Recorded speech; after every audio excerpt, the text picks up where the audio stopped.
Okay. Yeah. Yes.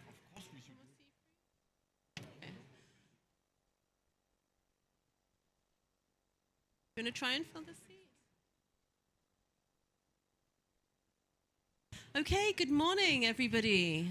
A very warm welcome to the NDC Hub, and thank you so much for joining us for this, I think, really significant meeting this morning on climate resilience, peace and security, integrated solutions to bridge the implementation gap.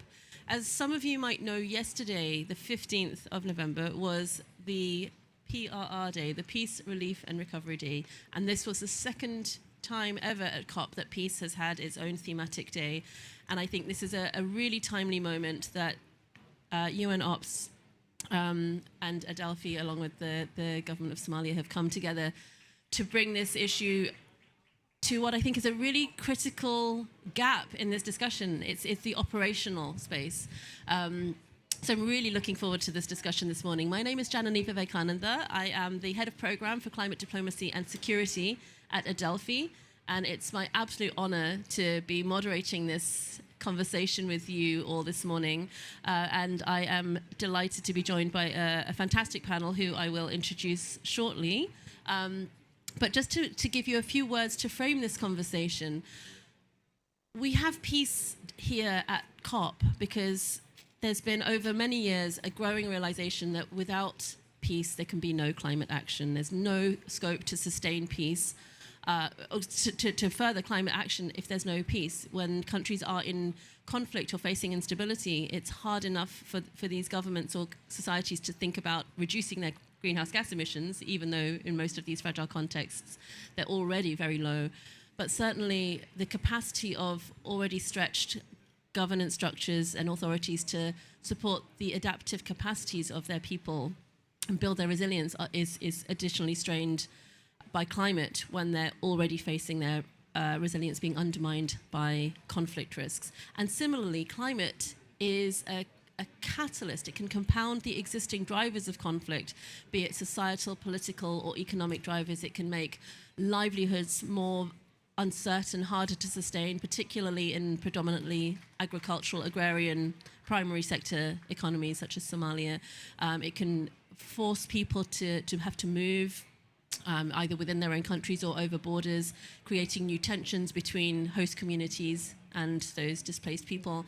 It can manifest in all sorts of different and complex pathways. So the impact of climate increases the grievances that people are feeling, and it can make peace harder to achieve. So I think it's really important that we're all here to think about not just how to address these linkages in a programmatic way so that we can advance climate action that promotes peace, but also that we can think about how, when we are within an operational context, when we're programming around development, humanitarian interventions, and peace building and post-conflict reconstruction, we can ensure that these processes are not just climate-proof, but also conflict-sensitive. And I think this is the real added value of this conversation today. And I'm really grateful to UN Ops for making this conversation happen, because it's a real gap in this space.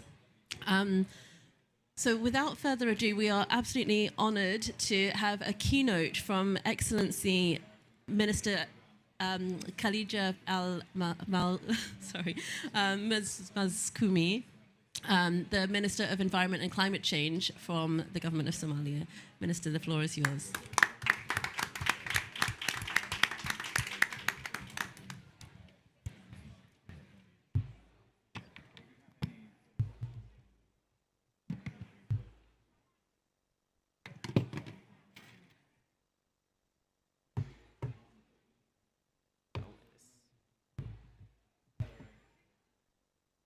Good morning, everyone, panelists, excellencies, distinguished guests, ladies and gentlemen, friends.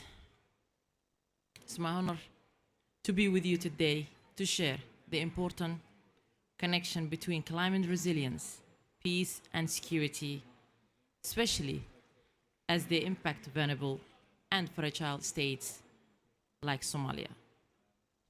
Clearly, Climate change threatens all our communities, increase vulnerabilities, threaten economic, and worsen competition over the limited resources.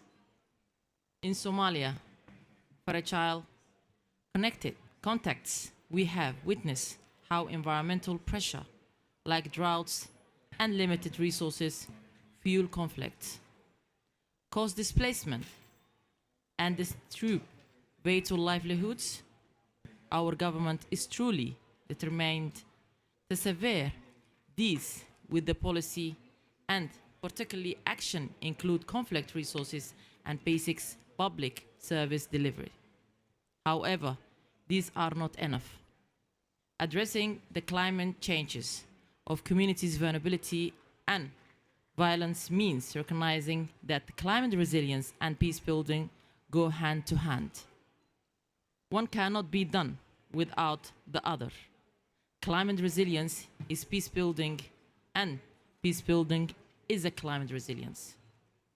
Excellencies, distinguished guests, ladies and gentlemen, as we work to strengthen climate resilience, we must prioritize women and youth, women who are often of the front lines of climate impact. Bring a vital knowledge of local ecosystem and play a critical roles of peace building. Their leadership is meaningful, meaning resources, keeping families together and community. Decision making is important. Meanwhile, youth, who makes up the majority of Somalia population, are our future. Yet they face climate risk and insecurity that limited their opportunities. We must create pathway to empower them to drive climate resilience and build a peaceful future with the green development pathways. To effectively address climate impact and promote peace and security across the most fragile states, we must scale up and increase climate finance, focusing on the resilience and community most vulnerable to climate shocks. To do this, we must increase public and grant-based financing and explore creative, accessible, and affordable funding resources. Strengthening local institutions to manage resources effectively and support community-driven actions. Whole community society system approach is a must. Engaging the private sector through the new financial mechanism. Ensure transparent tracking of climate finance, community commitment, and address the widening gaps. In conclusion, we must all work together to create a more peaceful world. A strong start to achieving this objective is of protecting the most vulnerable people from the painful and costly impact of the climate change on their lives and communities. This will help us build peace through resilience. I thank you all.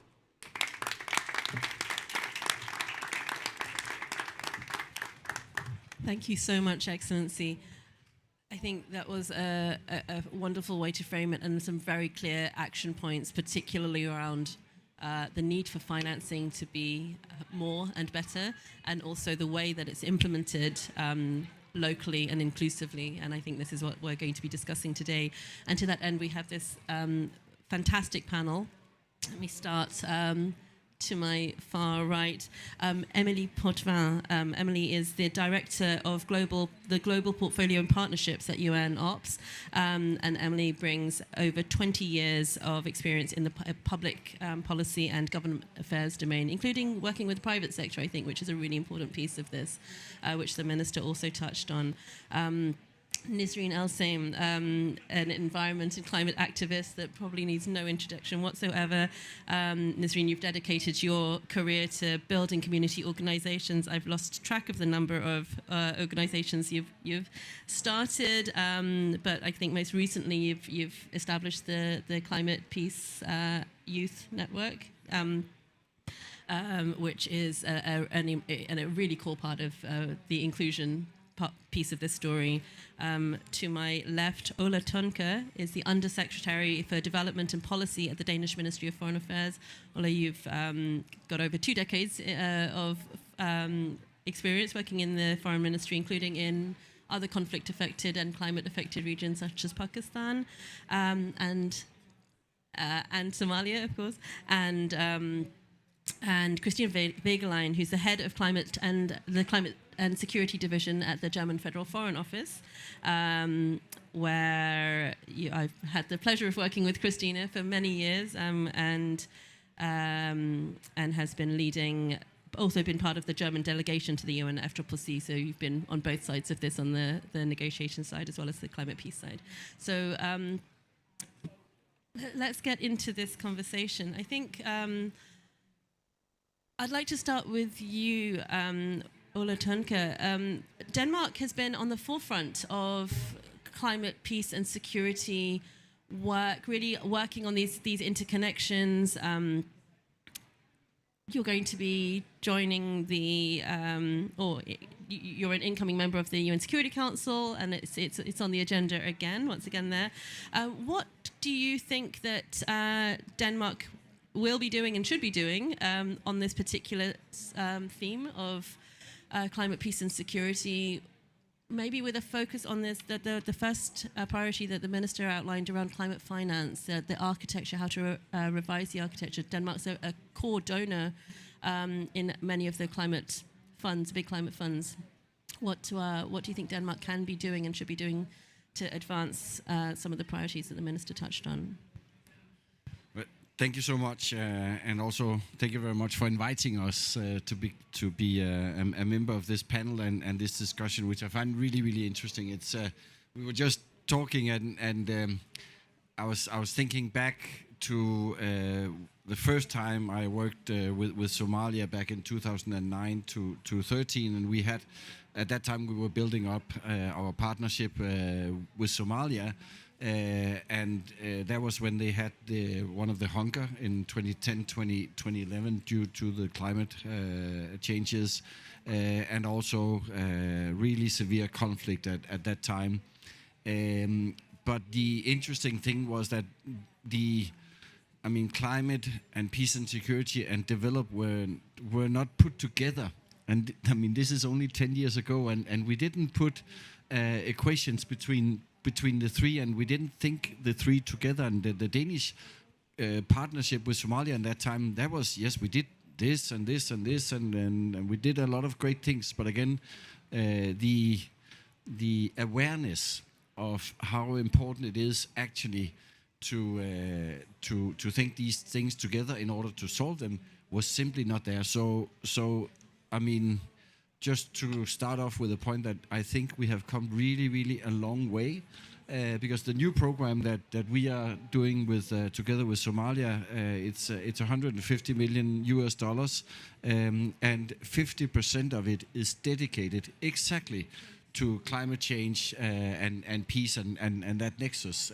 So for us also, there's been a huge change in our thinking about these things, and it's just, not to take for granted that it has always been like that, because it has actually not at all been like that. But I'm really thrilled about the way we've been able to build this together and think these things together. And of course, some of the activities is a continuation of what we used to do in water, but there are also others where, again, we will build up a lot of work with local communities, which I believe is everybody understands that's the root cause. We need to get out there and address that and help these communities, both on awareness, but also on livelihood, etc., and the resilience when the crisis hits.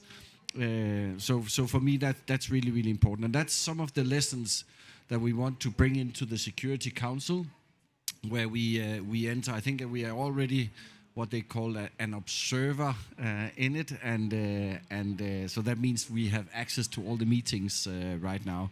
But 1st of January we will become a fully fledged member together with Somalia, which is for us absolutely amazing, since our hope is to use our partnership and our shared knowledge on this issue to bring climate, peace, and development into the agenda of the Security Council. We have 3 priorities from Denmark for our membership of the Security Council, and this is one of them. So this is what we really want to move forward. And again, for us, it would be natural to form a strong alliance with Somalia on this issue. So we really hope we can move this into the agenda of the Security Council and push it there, because it's obvious. I mean, when you have lived and seen, and Minister, you will know much better than I, but what I've seen is that in times where we've had for instance, droughts, both in Somalia, but also even in the northern regions of Kenya, the communities, the conflict level amongst communities just shut up completely, and people who used to live peacefully side by side suddenly were in infight with each other over resources, being it water, being it livelihood, livestock, etc., etc. So this is really a priority for us. Another thing you talked about, international finance. I mean, yes, we need to do much more of that. We are a proud member of, I think, almost all the climate funds that exists. Both Adaptation Fund, Green Climate Fund, etc., etc. And one priority for us in our dialogue and when we work in the boards is get the money out there working. I mean, it's somehow, I can't explain. I wish I could, but somehow the bureaucratic structures around these funds. There seems to be a straight line between how big they are and how much bureaucracy there is. And we really need to go through, to hammer on that. We were just discussing. I was so happy to hear that Somalia now is able to access the Green Climate Fund, and it sounds like that money will start rolling fast, which I will follow. Let me put it that way. Yeah. So thank you. Thank you so much. I heard a very concerning statistic yesterday in one of the high-level panels that even when the financing can get to fragile states, only 10% leaves the capital city. So I think that's another challenge to work on, even when it gets to those fragile countries, how to get it from the fragile country capitals into the fragile communities. So we have our work cut out. I like this flow kind of going from the upstream financing all the way down to the operations. So I'm going to take that journey and move now to Christina. Germany has been on the forefront of this. I think Germany was one of the first to bring climate to the Security Council. Maybe it was the second in 2011. So maybe there's some lessons learned and experiences that can be shared with Denmark on this front of what works and what doesn't work. So while it's going to be a difficult council to move in, but in terms of kind of moving it from this high-level policy space to the operational level, I think there's a lot that Germany has been doing. It's been a privilege to be working with you on much of this, Christina. Things like putting climate into the national security strategy, into Germany's foreign policy. There's a climate foreign policy, holding an international conference on climate, peace and security annually, the Berlin Climate Security Conference. A lot has been done, but more can be done. What do you think governments and donors like Germany can do, should do? One, on kind of increasing the knowledge base when it comes to analysis, and really understanding at a local level what needs to be done, but then also in terms of acting on this analysis. Thank you, Janani, and thank you for having me here. I think it's a super relevant discussion, even though sometimes when we are sitting here, it feels wrong, in the way that the minister has said it in the beginning, we need local action. So this is neither local nor action. It's actually a talk very far away. Even when we discuss strategies in Berlin, we are very far away from the places where people need help and deserve help, of course. I also have a feeling that so it has to be local, it has to be action, and still, we are sitting here at a COP, spending lots of resources and lots of time talking about this, and still preparing for this panel actually helped me understand why this is still important. And Janani, you have asked about this, building strategies and, really knowing what we are doing and why we are doing it is part of the story. So, we still have to have our directions, but we can only build them being informed by the people who need the support. And this is why it's really great to listen to you. And even, if I say something where you think we don't agree, please, everybody from the room, interrupt us and tell us, how to move on better. But I really feel that these partnerships that we have been building over the year, the cooperation that we had, like Denmark mentioned, with Somalia and the Security Council, we are chairs of the group of friends also in New York, together with Nauru, so also a very relevant partner. So this is really, I think, the most important background for building these strategies. Even if it's our national security strategy, we incorporated climate there now as an important part. But this was also, of course, inspired by the things happening around us. We have the national security strategy. We also have a climate foreign policy strategy now, which is, of course, much more concrete and which is the basis for what we are doing abroad with our partners. It's about building partnerships and it's about building resilience. But then as a second step, before we come to the very concrete action, I think we also need the political agenda setting. So there we have been talking about the Security Council, but we are also very active in other fora, even when it comes to NATO. Yeah, this is more the defense aspect, of course, but still this is relevant that we involve all the partners. Within the EU, also together with Denmark, we are very happy to head this group of friends on climate diplomacy, which is also trying to make the EU better prepared and to make the activities of the EU more fit for purpose for what is needed on the ground. And I hope that this can show also in the negotiations here. I mean, finance is key to these negotiations. So we really think it is most relevant that the finance goes where it has to go. So even, if we are talking here about millions or billions or trillions, if the funds are full of money, but the money doesn't reach the people who need it. It's a very good example you said, from capital to communities in the island states, for example. It's so hard to get from the main island to the outer islands. Those kind of things we still have to consider. It's the very practical work. And as EU in the negotiations, we really hope that we can actually, together with the High Ambition Coalition, put the focus on these countries and on the real outcomes. And the other part that is, of course, always most central to COPs, and here in the negotiations too, is the 1.5, the mitigation. It is an absolute limit because everything that we discuss here is under the condition that we can mitigate to that end, because adaptation and resilience building has its limits. So really these two things, I think, are crucial for us to move on later also with the adaptation and the very practical part.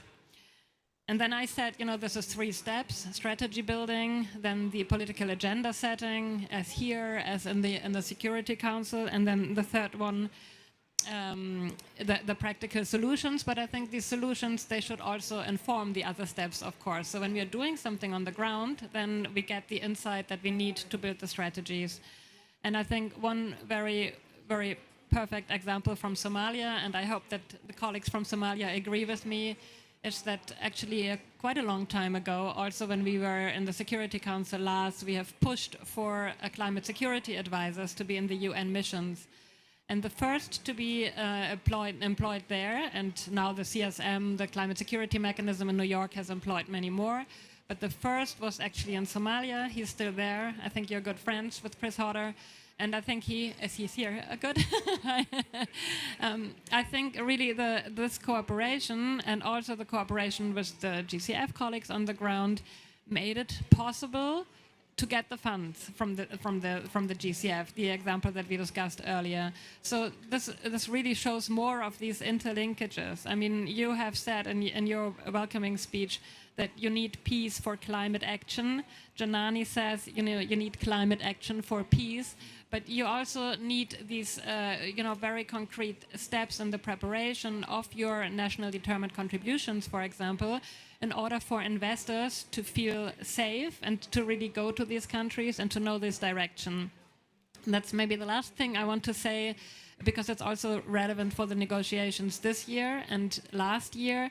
I think Simon Steele put it very clearly, these new NDCs that you are now preparing, and I think Somalia really is an excellent example for many other countries to follow, is that these new nationally determined contributions, they used to be climate papers, to be very honest, in the drawers of many governments.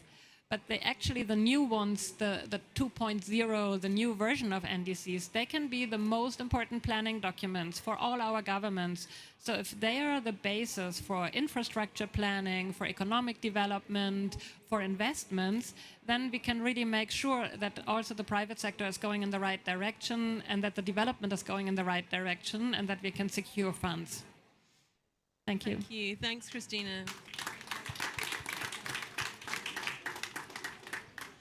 I think this is a really important point as well. I think when we think about NDCs, we think about them as climate documents, whether or not they sit in drawers. But I think this conversation today is reminding us we need to think not just about the climate piece, but also the conflict piece. And one thing, when we think about infrastructure and procurement and actually how to get these NDCs operationalized, it's about not just understanding the climate impact, but also the peace and security impact. So I think this is a really important conversation when we think about, or to get us to think about not just climate sensitive, but also conflict sensitive NDCs. And I think UN Ops can almost be a pilot to think about how to integrate climate and conflict sensitivity at an operational level to then scale up.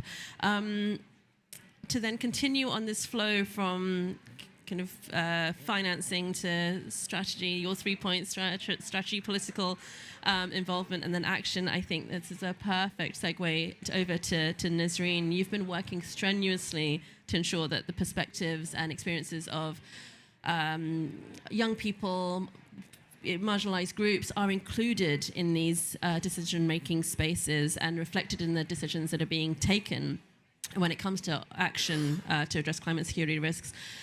What do you think, Nazreen, in terms of where are we now? Where have we got to? What are some of the milestones, and where do we have to travel from here? Thank you very much, Janani. I think I'm very glad, first of all, to be here today, because every time I go to a climate, peace and security event, I feel like, oh my God, I'm not alone. Because a few years ago, you are very right. A few years ago, if you talk about climate change, peace and security, people will look at you as you are like wearing an alien mask in your face or something like that. But for me, especially as Sudanese, climate change, peace and security was never a new topic, because the first time it was clearly mentioned that climate change, peace and security are very related was about my own country, Sudan, when the previous Secretary General, Mr. Ban Ki-moon, in 2007 said that the war in Darfur, which is the western region of Sudan, is the first climate-driven war in the new history. And then the UN Security Council created a joint mission with the AU, which is UNAMID, and it has no mandate on climate change or environment whatsoever. So it was a huge disappointment for us, and I'm so happy to see that now there's a lot of movement in terms of including climate change, peace and security within the peacekeeping mission, and even the peacekeeping mission in South Sudan have a climate change mandate not only in the preamble but also in the OB, which means that it can actually be budgeted for it. So yes, there is a lot of movement. I also had the privilege to speak and brief the Security Council 3 times already out of 18. So the Security Council had 18 hearing sessions about climate change, peace and security. So the topic is very much growing, but then we fell again in the trap of producing a lot of policies, a lot of documents, without packing all of the knowledge that is produced actually with an action on the ground. And that's for many reasons. One, working in countries that are not very much stable is a risk. Everyone have to admit that. Some countries, some organizations, and some philanthropists, for example, are ready to take the risk, so they really jump and work, but they are minority. They are not the majority. And I mean, even Germany, although they have a very big profile on climate change, peace and security, when we try to apply for one of the biggest programs, which is the ICI, the International Climate Initiative, the first thing they said, we don't have experience working in countries that are not stable. And of course, then my argument was, yes, I understand that. I understand that it's risky, but you said you want to help the most vulnerable, and there is no more vulnerable people than people who are already exposed to conflict and displacement and water scarcity and food scarcity, and then again they are of course again impacted by climate change, floods, droughts, all sorts of that. And luckily we got the funding, but they were very right, because a few years later, like 1 year basically, so in the middle of the project, the war happened in Sudan last year in April 2023. But we managed to find a way to de-risk the risks, of course, and still implement, even the situation is really hard in Sudan right now. And we also found an agreement where we can actually implement some of the activities with the IDPs communities and the refugees community in neighbor countries. So things could be done, and people need to understand climate change, whether they are on the move, whether they are in their houses, whether they are living the climate crisis or expecting the climate crisis. So there is no excuse really. And then Jinani mentioned earlier about the network that I'm trying to build. So the network basically is spread into 27 countries, and we've mapped more than 250 youth-led group and organizations in these 27 countries that are most vulnerable and also at the same time most fragile. So there is indexes. If you write in Google the fragility index and you write the climate vulnerability index, the list exactly match. Like 1 or 2 countries only differ from this list to this list, but it match, and it's a very obvious indicator and very clear example or proof, actually not even example, proof that climate justice is a problem of justice. Normally the justice goes from the emissions on how much countries emit, but also how much country have governance structure, the rule of law, the development, everything is very much interlinked together. Now, what is the network is trying to do? The network is trying to basically remove all of the excuses. I've been talking to a lot of philanthropy, a lot of governments, but also a lot of international organizations. And normally, all of them have set of excuses why they don't want to work with young people in local communities in countries that are conflict affected. And all of these reasons illustrated in many ways, but the main factor was trust. There is a lack of trust that local organizations have enough capacity to implement the projects. There is a lack of trust that local organizations can absorb the money and actually implement the projects. There is a lack of trust that the money can actually arrive, because it is also a big concern. And there is a big also mistrust that the money will not fall into the wrong hands, for example. And then there is a other bigger problem, which is the governments that represent these people. For example, Syria. the Assad regime was boycotted for a long time for a very good reason, and no one wants to empower that regime. I totally understand.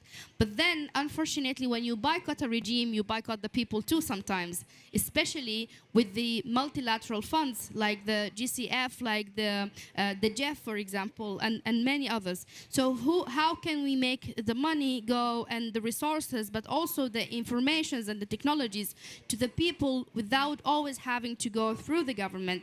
The very obvious answer is the NGOs. But if we don't trust their capacities, why we should not build these capacities? If we not make sure that they can absorb the money and implement, why we train them? Why not we train them so they can absorb the money and actually implement? So basically, all of these excuses, for me, I see it as an opportunity, but also a homework for all of us to be doing before we put the excuse first, that we have work to need to be done, and this work is 1, 2, 3, 4, 5.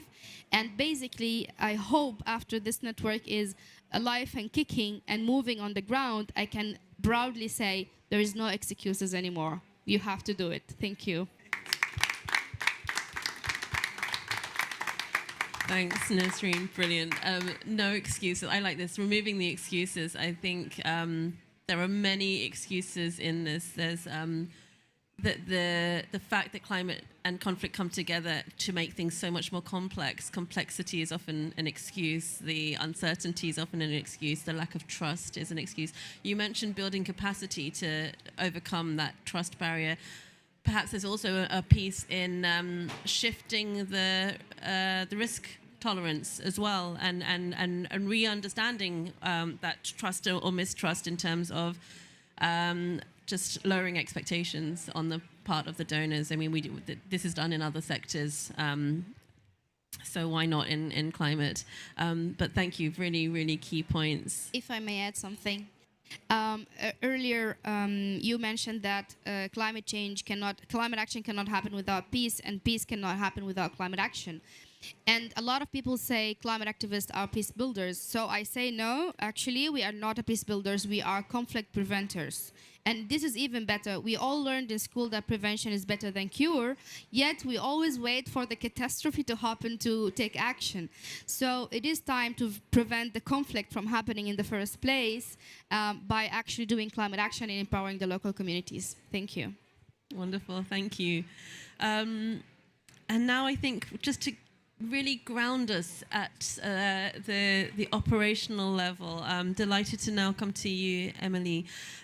UN Ops works at the operational level across a range of sectors: humanitarian development, peace, security, post-conflict, and you implement projects on behalf of the UN, governments, and other partners. And when I was talking to one of your colleagues, Ezra, this morning, Ezra, you mentioned we don't have a programming or programmatic mandate. We just have this mandate for procurement, infrastructure, and project management. And I thought, well, isn't that wonderful? Isn't this really core?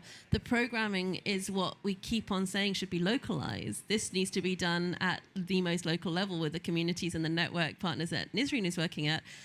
This operational part, the procurement, the infrastructure is where there's real value to add in terms of climate proofing and making conflict sensitive. So can you tell us a bit about how UN Ops is thinking about this and engaging in this space, Emily? Yes, and thank you so much for inviting UNOPS this morning. Thank you to the government of Somalia, to Adelphi. We're really happy to be part of this conversation. We often like to say that we are the UN's best kept secret, right? Because we are the ones who get things done, right? So we're not about financing, we're not about policy, we're really about how do we make sure that we have an impact where we operate, right? And we've heard throughout this conversation that we have to move away from words and we have to get to action. And so we like to say that we are the ones who get things done. But getting things done, you need to make sure that you do it right, right? And so what's really important for us at UNOPS is that we work with local communities and that we make sure that our actions really reflect the needs. And so I was really happy to hear you talk about trust, because we believe that change moves at the speed of trust. And so how do we make sure that we create that trust? And so at UNOPS, as you said, we're mandated in infrastructure. And we know today that infrastructure is responsible for more than 72% of all emissions, right? So infrastructure is a problem.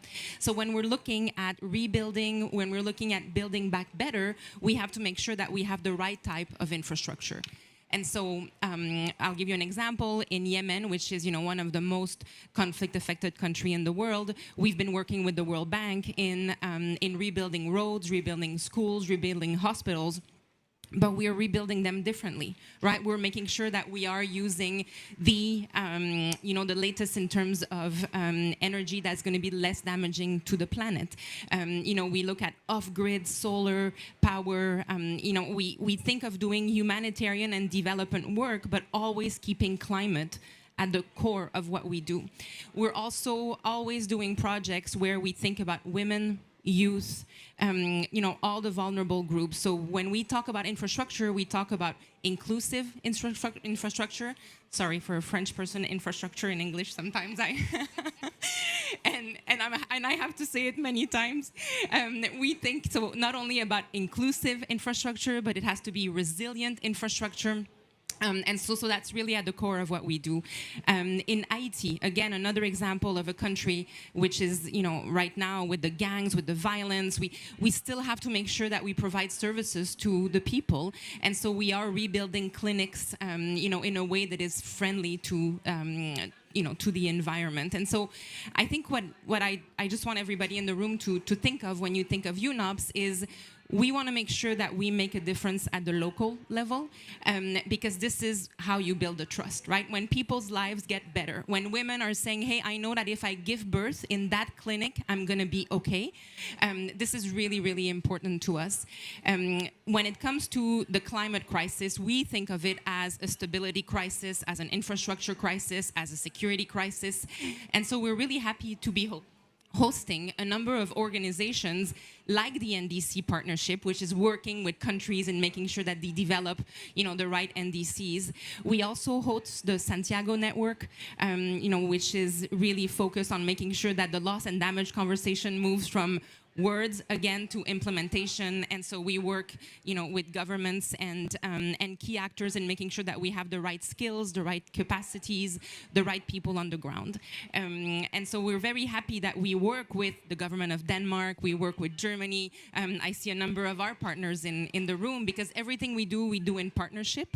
And what's really, really important for us is that we listen to the right people, because again, infrastructure is there to stay. So if you get it wrong, you're getting it wrong for a long time. So let's make sure you get it right and that you have those right conversations to begin with. Thank you so much. And absolutely, yeah. I mean, the lifespan, do you plan for 30 years or so? Yeah. So if you think about what you're planning now and the climate, the change in the climate and environment that it's going to have to withstand in 10, 20, 30 years, it needs to be able to cope, whatever you're building, be it a road or a hospital, it needs to be able to cope and also be situated right, to be able to face a range of possible climate futures. And if I can just add one point on that, is that not only do you have to build right, but when you look at the countries where we operate, the financing is very small, right? When you look at climate finance today, per habitant per country, in the most vulnerable countries, it's around $2 per person, whereas in Canada, where I'm from, it's around $200, right? So not only do we have to make sure that we build right, but we have so little money available that you really need to make sure that you make it go as far as you can. Absolutely. Wow. Well, I was going to go back to the panel and ask a few more questions, but I think we've got some real knowledge in the room, so I'd like to open the floor for questions to our panel, if anybody has any thoughts. Yeah, I think let's just use mics. Terrific, thank you very much. Can you also just introduce yourself? Yes, my name is Mark Redwood. I'm Canadian, but I'm actually I'm here with the Somali government, helping write their climate finance strategy. So quite a challenge. I thought everything you said was absolutely terrific, bang on point, and so wonderful panel.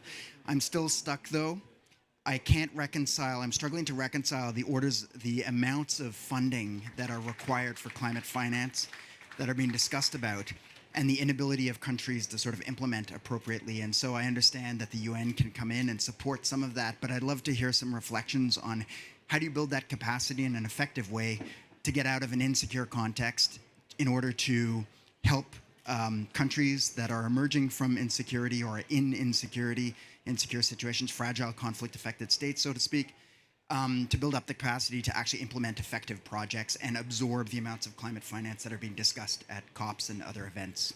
Any observations, experiences would be terrific to hear about. Thank you. Excellent question. I'll collect a couple of questions if there are any more. Okay, whilst people think, I'll give it back to the panel. Nisreen, did you want to? Yeah, I just want to say that LDCs, least developed countries, have more than, I think, 68% is not turnover, but is return money. So if they receive, if they receive 100%, for example, then 68% from it return. They don't really absorb it. And as a Sudanese, I can very much tell you that one of the main reasons is the public service. The public service in most of these countries suffered a lot from discontinuity, from the lack of institutional memory, from the lack of control in territories. Also, because when you're talking about environment and climate change, then you're talking about reserved areas, you're talking about forests, you're talking about it's by far on the federal. I mean, I understand that not all the countries are federal, but if we talk about the federal level of countries, it's really hard to like be very much sure on the territory that you have. And then this is where the local governance structures come and play a huge role. And if you want my advice, I've never been in the government, and I don't really trust the government that we have right now in Sudan. But I know it's not an easy job. The only thing that I really recommend to invest in is the public service, because even if this person went from the government to somewhere else, if the person is well capacitated, then wherever he goes or she goes will be also well capacitated. Because as they say, if you give an information, then the information travels. But if you give a food, then the food stays, basically. Yeah. So this will be my vital recommendation: public service. Yeah, thank you so much. I think that's really a good question, because I mean, if you think that by some magic wand we got all the trillions that we talk about at this COP and had them tomorrow, I mean, we would not be able to make meaningful use of it. I mean, it's absolutely impossible. And even in Denmark, where I come from, where we pride ourselves of having a fairly decent civil service, organized and everything, I mean, we would not be able to absorb a double up of our budgets within government. I mean, it wouldn't happen. I mean, you can't plan the roads and the new hospitals that we would want, etc., etc. So, I mean, it's a gradual process, and well, I don't know if it's good or bad, but no matter what happens, even though we agree on an increase at this COP, it will happen incremental, little by little, so I fully agree. We need to have more focus on strengthened capacities within public service. There's no way around it. We used to do that much more 10 years ago. Somehow that got out of fashion because you can't see the results and people are changed, and then you start all over, and etc., etc. And the good ones, they are being picked for the private sector. And I mean, we know all the stories, but there's just no way around that we need to do more of that. One thing you talked about, that the mistrust of governments. I think I hear it more and more often all over. Also in Africa, and I get a bit sad whenever I hear it, because my impression is in almost all governments around the world, you have civil servants who really wants to do good for their country. and but there are someone who wants to spread the narrative of don't trust the government, and there are it's a very easy narrative to want to believe in also. So I really think, I mean, whenever we meet it, we need to question that and give some pushback on it, because if that contract between the citizens, the communities, and the governments is not there, that creates division and that creates conflict in the end. So it's really something to be at a more political level very observant about. Thanks. I think what we also need to talk about is the fact that governments should not be in the business of doing business, right? Governments should really be focused on making sure that they create the right regulations, right? So it's really about prioritizing, because those funds, if we wait for governments, it's never going to happen, right? So I think it's really important that as a group, we continue to really make sure that actors focus on their areas of expertise, right? So governments should be there to create the right regulations so that the private sector can come in, so that the private sector can say, okay, I feel like I'm in a space where I can do what I can do, right? But the problem, I think, when we talk about climate financing is we expect so much from governments.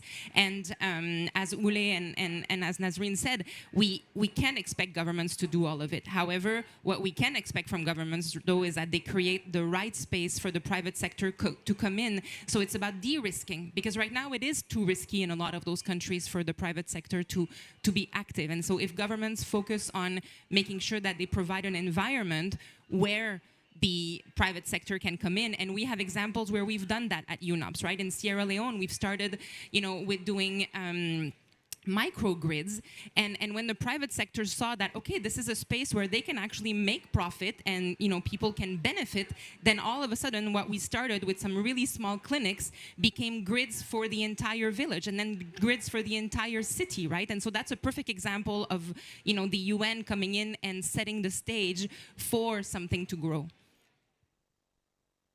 Thank you. Excellent example. That's really fascinating. Thank you very much for all these great interventions. My name is Katrin Lichtenberg, and I'm working at UNOPS as well.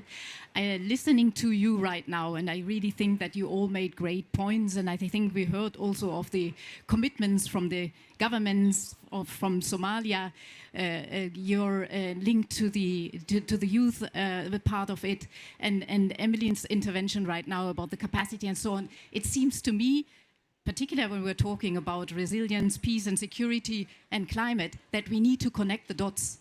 We need to bring us closer together. It seems that there is a lot to gain if we bring synergies. So, the enabling environment of the government and the contributions from the donors and the local communities. How can we do this? Can you, representatives, maybe give us some solutions of how we can work closer together and more coordination and gain and leverage our different contributions? Thank you so much. I'm just going to use my moderator's privilege and ask this to be the final word from each of the panel. So how do we connect those dots? How, in maybe just one sentence, what would be each of the panelists' one thing to bridge this gap, this implementation gap? We'll start with, yeah. Okay. I thought if I start, then maybe I get 2 sentences, because I really think it's the best question to sum this up, because connecting the dot is what the challenge is. It also suits your question very well on, how to increase the climate finance. And you said the governments don't have to know it all. I'm not sure about it. They don't have to do it all. I think that's the thing. But we really have to increase knowledge. And I'm saying it's such a challenge because everybody has to know a little bit, at least, of what the others are doing in order to create these environments. So it means it took us some time to understand, and I think, for example, Adelphi did a great job in the weathering risk with these analysis. There are others who prepared the knowledge that we need in order to understand. But now, everybody can and has to do his or her part. So connecting the dot doesn't mean everybody has to do everything, but peacekeepers have to prepare the ground, the finance people have to take the risk, but then rely on what's been done already by the conflict preventers. I like that a lot, actually. So I think, maybe that's my takeaway, really, or the answer to your question. Really, everybody has to know what the others is doing and do their share. And that's how I hope we can connect this and come to a better, more effective and more efficient results. That's a thesis, not 2 sentences. Okay, I'll try to do the bit in a fewer sentences. And I mean, yeah, how do we get more action out there? That's basically the question. For me, I mean, if we could find a formula to get more money directly out to communities, I mean, that would really be fantastic. I believe there's a very long way from, for instance, the treasury of Danida in Denmark out to a local community in Somalia, and it's just a fact. And if we can limit that distance and get the money out there shorter, I think, I mean, everybody talks about localization these days, and it's of course about being a part of the programming, but it's really also about getting the money out there. And it's actually not because we don't trust the communities. I actually have a huge trust in communities. I believe they have all incentives and capacities to do a lot of positive change in their local settings. The fundamental problem for us is to get the accounting and the paperwork that we need in order to satisfy our taxpayers and our auditor general in that, because that is really difficult out in a local community in Somalia. So that's for me the problem as such. Thank you. Thank you. Well, I'm so happy to speak after, sorry, what's your name again? Ole, yes. Ole, because I do have the formula. I think this will be my answer. If you really want to connect the dot, let's work together. I mean, I can have hundreds of plans on how this could work. Now we have AI. AI can predict hundreds of scenarios, right? Before AI, we had MATLAB. I did physics in my undergrad. So I did a lot of modeling, and never climate modeling, but other models. And we can have hundreds of them, but the actual test would be the actual implementation. So, I have the formula. Let's do it. Simply. Well, that's it, right? I think today's panel is another example of how partnerships should be at the core of everything that we do. And so for us, it's about 3 things: implementation, implementation, and implementation. Amazing. Okay. Well, it sounds easy. I thought this was a tough conversation, but no, we've got the solution. Thank you so much to this panel. I think this was both a really informative conversation. I've certainly learned a lot, but I also feel incredibly inspired by this, and I feel like there's hope. This is quite a depressing COP, but I feel quite inspired and hopeful after this conversation. So thank you so much to Emily Potvin, to Nisreen Elsaim, to Ulla Tönke, and to Christina Vegelone. Thank you for all of you for joining us this morning and for the excellent questions. And I wish you a good rest of the day. Thank you very much.